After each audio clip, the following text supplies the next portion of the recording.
I appreciate you. And also, this is the month of July. I always follow the gratitude and those love and peace I feel because that's what I am to coming in this special month.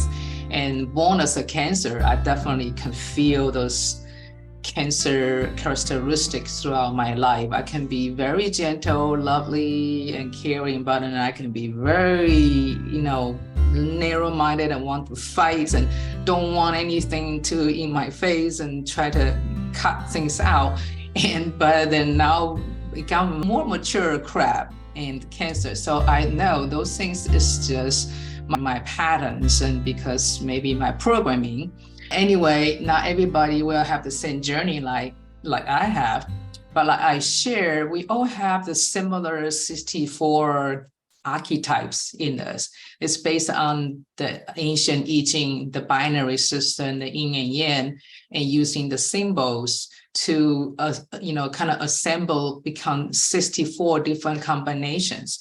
And really that is the basic of life patterns.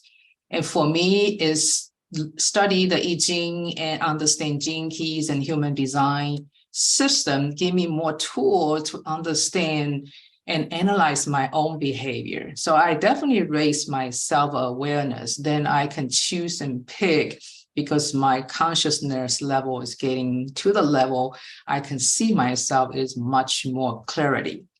Because we are born with all the seeds that can become love, peace, life, everything in that 64 city stage. That means we can turn our humanity, go through the process, living the 3D world, then we can finally express our divinity. We all have those special power within.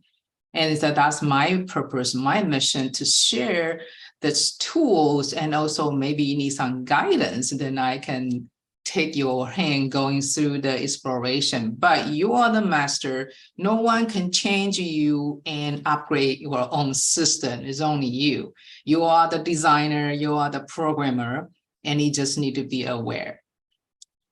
So today I'm going to just go on to provide 3 tips for our weekly theme, that unease. When we feel unease, that's because we live in the fear. And the fear band frequency is right now is covered the whole planet Earth. We cannot get out there until we have a higher vibration. So we only see things in the fear lens, the competition, fighting, violence, death, and all the things, we label them as the bad things. But it's just because we live in the fear. If we live in the fear band frequency as a lifestyle, then we have a 3 dilemma constantly coming out and showing up, particularly after age of 40. One of them is the mental issue. You might feel more depressed and anxiety and just couldn't sit still and worry about tomorrow too much.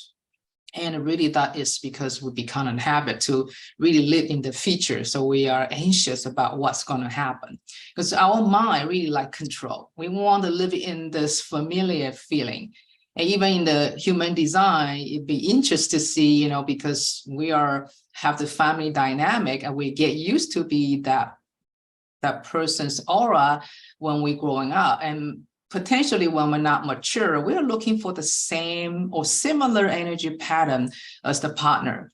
So that explains a lot of people, they are growing in an abusive environment, but then they are getting into the marriage at a similar type of personality around them. It's not because they are suffering or because they have to go through their karma. It's more like, yes, the energy field is all there. If we are not aware, then we get into the same pattern without awareness. So that's the first one. The second one, we'll talk about if you are executive, you are busy building your business, and because you're kind of trapped in that fear band frequency, so you definitely don't have a high productivity and your performance, going live, going to speech, and all that, people can sense your uneasiness there. So then you cannot really connect to the person you're supposed to connect. So that is a big problem for a lot of business owner. They just want to mimic whatever people tell them to do, but other than to realize it's all this vibration, all this fears or negativity still hold on in their aura, so people can feel that. The second one is the impact of performance and productivity. And the third one is the quality of life.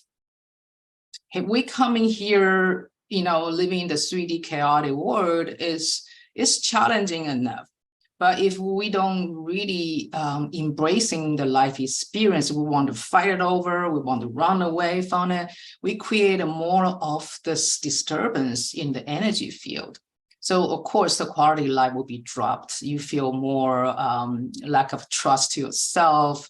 You don't feel happy, and you cannot really sit still, has this peaceful feeling, or you cannot really think anything around you because you think you are just here to suffer. Life is tough.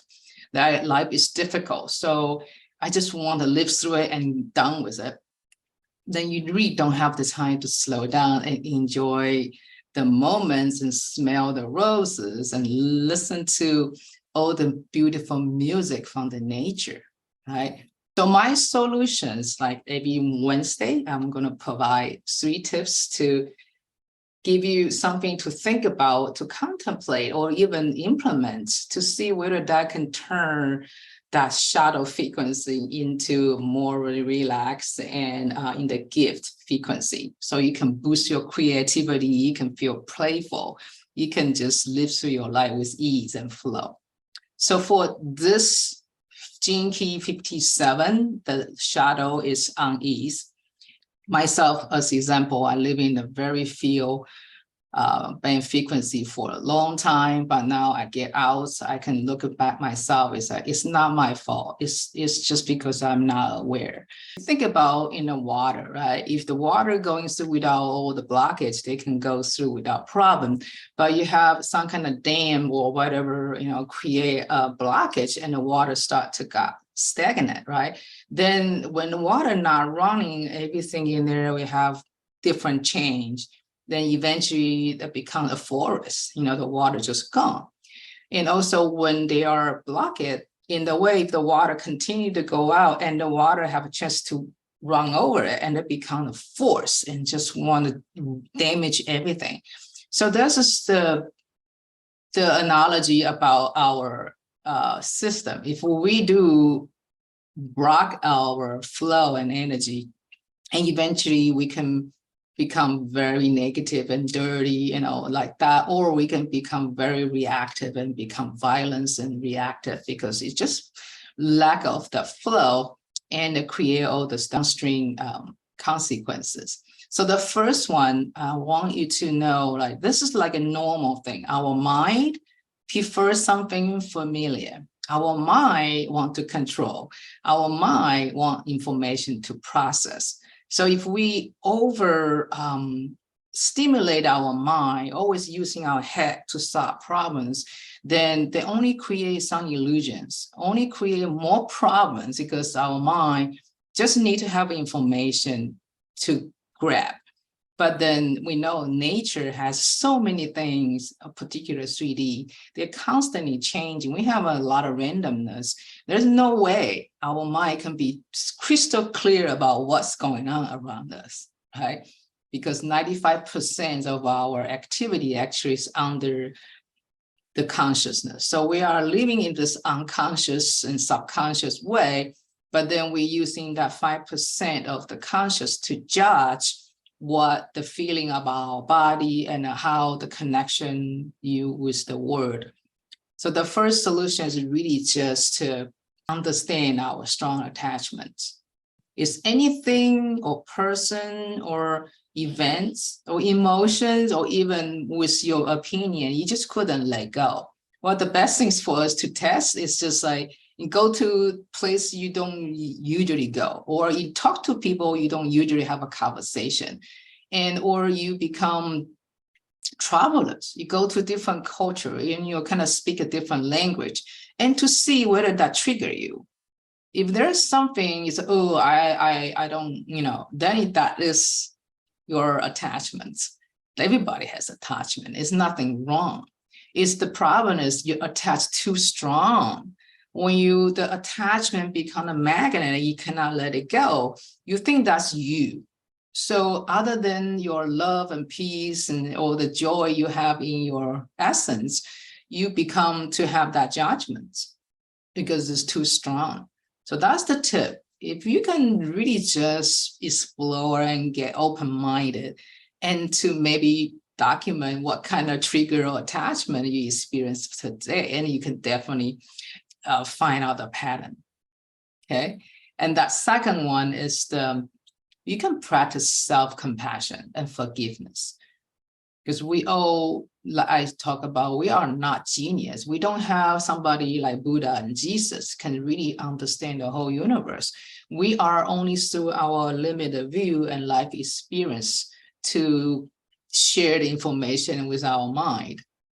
There's a perfect way to practice self-compassion. Maybe you heard that before. It's called the Hawaiian Ho'oponopono.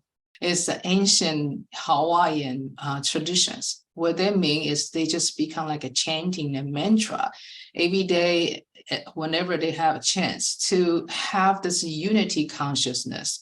It's like in the ancient culture, or even now with the indigenous culture, they were still knowing we are in the middle between the heaven and earth.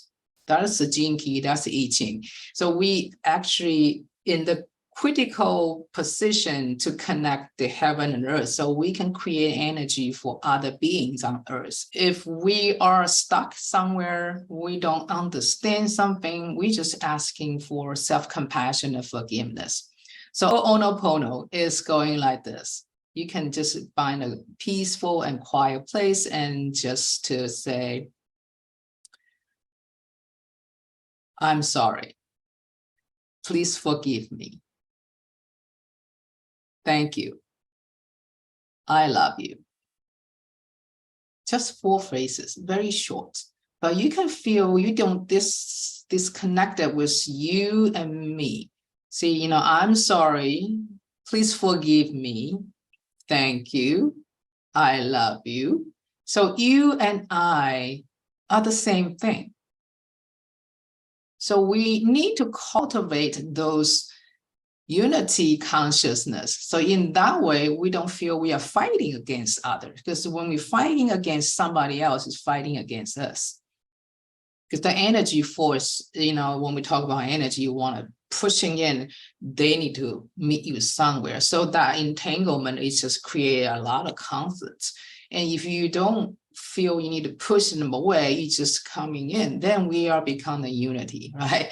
It is just like a science. But anyway, that is the second one. We can practice self-compassion and forgiveness using the ancient practice through centuries. And the third one I want to share is just, we are not perfect. No one is. Because if we coming down here, either by choice or either by the opportunity, we have something we call it sacred wounds. The wounds coming from maybe your ancestor or your past, those things you need to use in this life to let it go. So we can finally let the seeds of our love and peace and lights and those things coming out. We need to accept our imperfection, but we are perfectly to be imperfect. So, if you can see this point, then everything you are dealing with in your life is the blessing. It's the grace, right? Because we all have everything here we need, but we don't see that. We only see something outside and distracted and feel depressed about. But if we all know this is just the blessing, that's the grace, we just need to face it and learn the skills through facing all the different adversities or events through our life. 3 tips: understand your strong attachment and practice self-compassion and forgiveness, and also just to shift your mindset to the adversity. They are really the unseen grace. They are really our journeys we need to go through and learn some skills. that book called Heart Warrior, my chapter is exactly talk about how I find my life. I'm life itself. I am life. I'm love. I'm everything. But I need to go through the adversity. And Gene Keys and the human design is also give us this view. We can start to see ourselves differently because when we are connected, we are the one. We don't really separate from other things or all other feeling. We are all fitting to the same magnetic field, so everybody can feel. We can live in the fear, or if we got more people popping out above the fear, then we actually really can shift the reality on Earth. That's called the new Earth, right? As a lot of people has been teaching that for years. Let me share 2 verses from the book I talk about, Stop Facing Yourself, by Anthony DeMello, because really that is the purpose to wake up. All is well. Because if you wake up like I am, then you really don't see a lot of problems. You see the opportunities. It's not like the problem is gone for me, no, but I can deal with it with ease. Right? If we don't have ease, it will take out the ease, become a disease. That is the first time when Louis Hay using the term disease. I think it's genius. So let me read that. So the title for this, if you are unaware, you are vulnerable.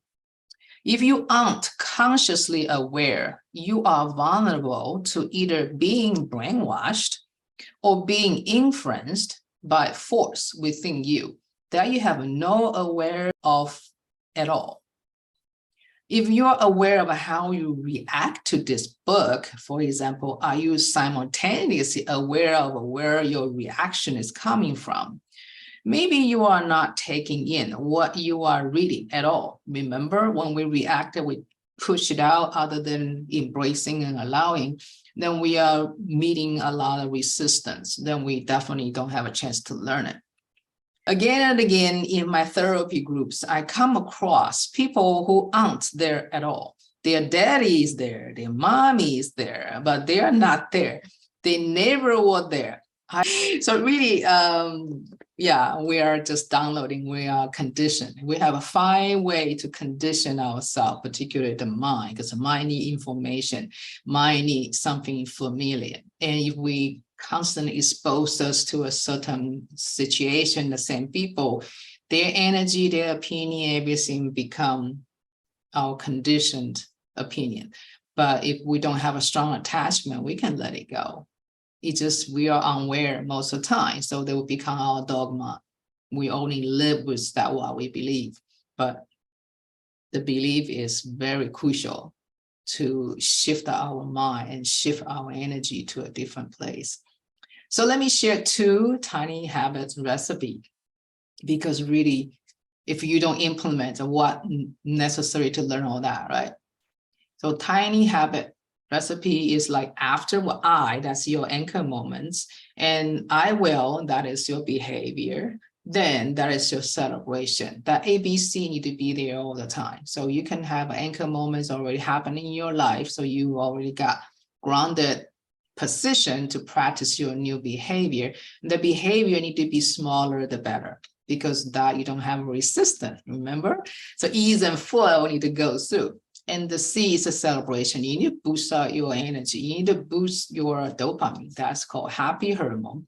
They can keep you above the fear. Remember that bottom 5, low vibes. So that is all the purpose for tiny habits here. And tiny habit for the first one, I would say, find a place to practice the Ho'oponopono, because that is so crucial. You can cultivate your unity consciousness, so you don't have to separate from your past, your future, others, anything around you. You become compassion. I just suggested, that's what I think I will try, because I need to try multiple times a day. So the anchor moment, I need to find something multiple times a day so that I can practice this more. So I choose to flush in the toilets. So if I go party, either way, I will flush the toilet, right? So that become my anchor moment, because I want to practice multiple times. So the recipe can go like that. After I flush the toilet, I will say quietly, I'm sorry. Please forgive me. Thank you.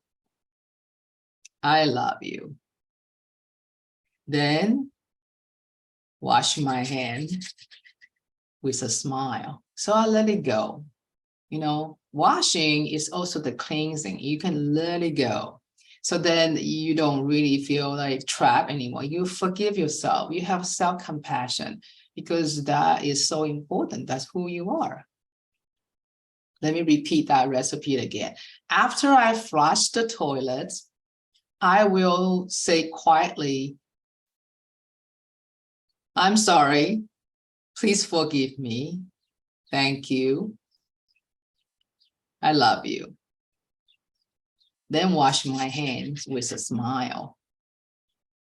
So that is for self-compassion and forgiveness practice, tiny habits. And the second tiny habit I can suggest you to all have attachment, like I said, but sometimes we don't even understand we have attachment. We're not aware, we are vulnerable, we just got triggers. And I said, why? But that trigger is exactly your strong attachment. So that's a blessing. That is the sign we need to pay attention. So what I suggest for the strong opinion tiny habit is like this. After I hear an opinion totally from another person is different than mine, I will count to 5. Then said, thank you for sharing with a gentle smile.